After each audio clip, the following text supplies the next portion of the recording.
Hey guys, so today I'm going to be doing another brick series, but before I do that, I just wanted to say how thankful I am for you guys getting my subscribers and my viewers up, and I'm getting more likes than ever. So I just want to say thank you, and yeah, it's just amazing.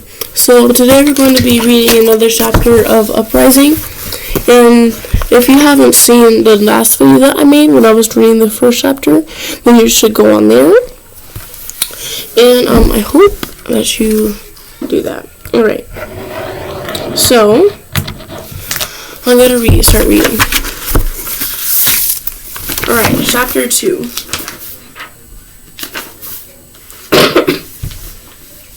I was quick to pack my bag, but when I came downstairs, Grandfather told me that Papa had left to finish some business here in town. What kind of business? Nothing could be more important enough to take him away from us right now.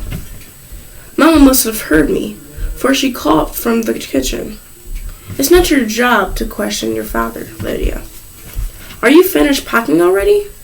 You must have forgotten something. I didn't. I sat on the piano bench, my way of saying that I was ready as I'd ever be. But that only gave Mama time to criticize me further. Then use this extra time to apologize to your grandfather for the scene you made earlier, playing that song like you were chopping up wood. I probably did owe him an apology. He was the only one who'd first introduced me to the piano, when I was still barely old enough to reach the keys. He brought music into my life, and for that, I would love him forever. I like that song, Grandfather said. Perhaps she will play it again. Give some light to this terrible day. This was all the invitation I needed. I swung around on the bench and began to play. My sister Malia just came in here. Bro, is she about to hit me?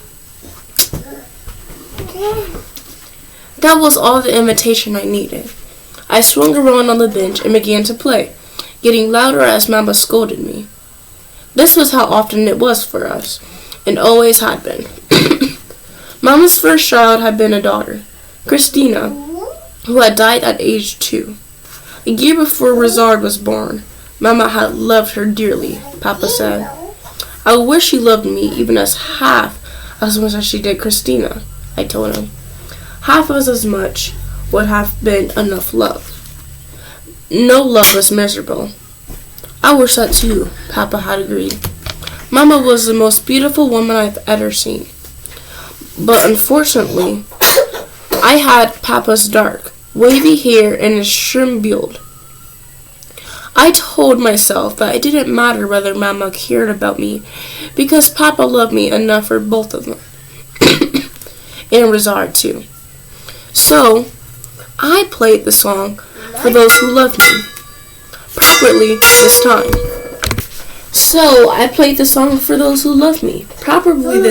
And when I finished. Grandfather had tears in his eyes. I hope that I will hear you play many more times, he said, though from the tone of his voice, he seemed to doubt that he would. Maybe he believed he would not be able alive when it was finally safe to return here to play for him.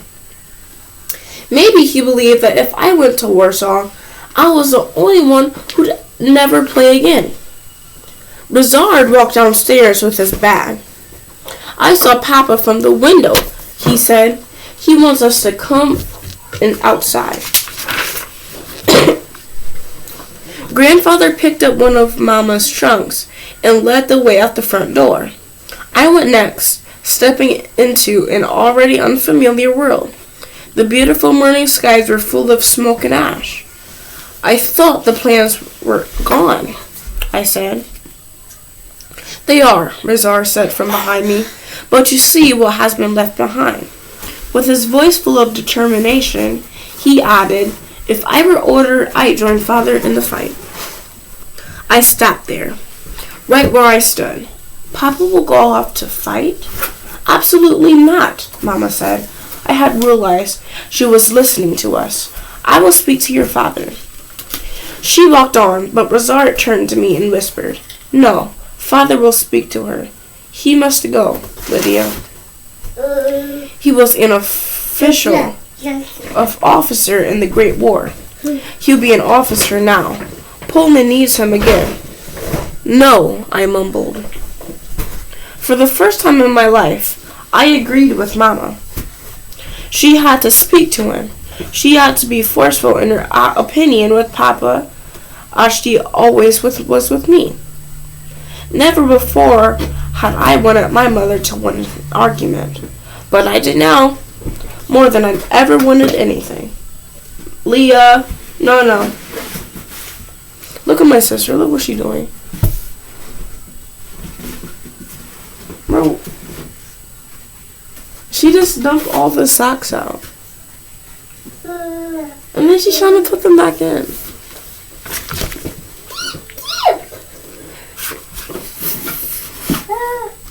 Papa was in front of Grandfather's house, speaking with a man in a long black coat and a full beard and a yarmulke on his head.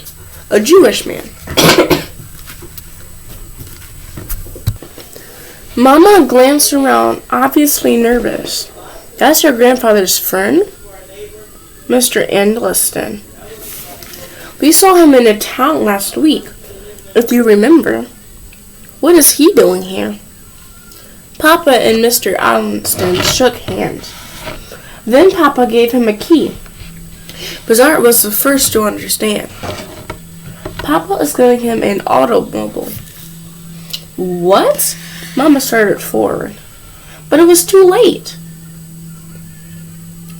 Mr. A.Neilsen gestured behind them, and a boy rode forward with the wagon and 2 horses. A few more words were exchanged. Then the man and his boy got into a car and rode away.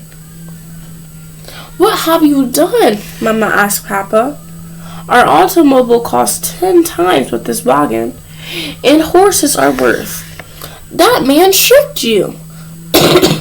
Papa shook his head. "That man has helped to save us. The railways are certainly targets, so we cannot trust them to get us home. And if the airplanes return and they see us in an automobile like that, they might think that someone important is inside.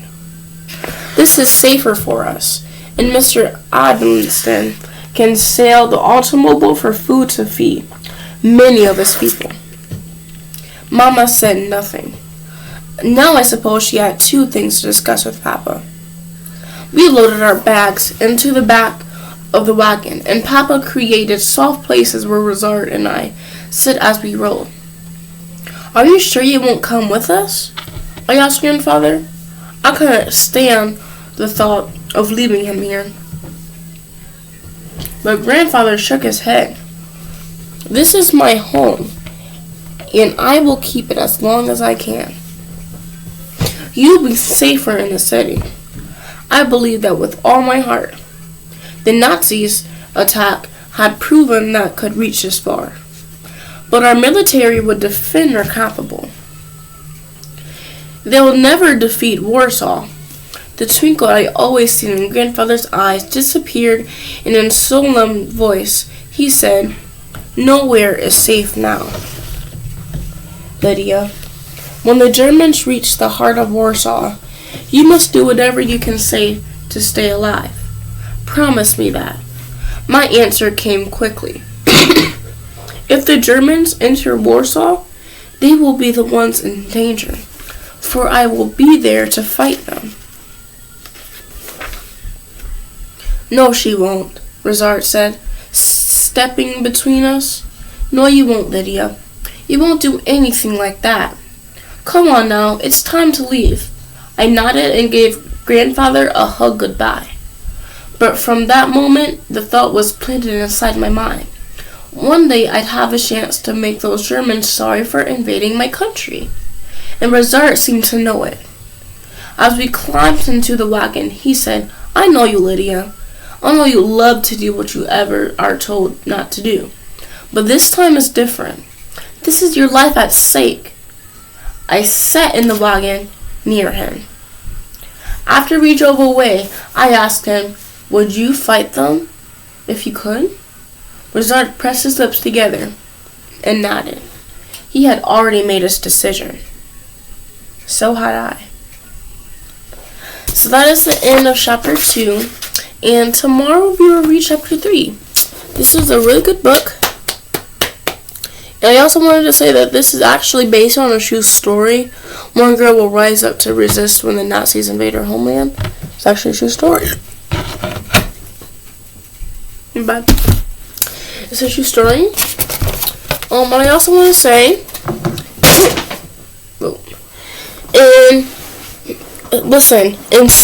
in 6:30 today, 6:30, I'm going to go live. And I'm going to show you guys my Trinity Rodman slideshow so you guys can see it in 6:30. I repeat, 6:30 today. Bye guys.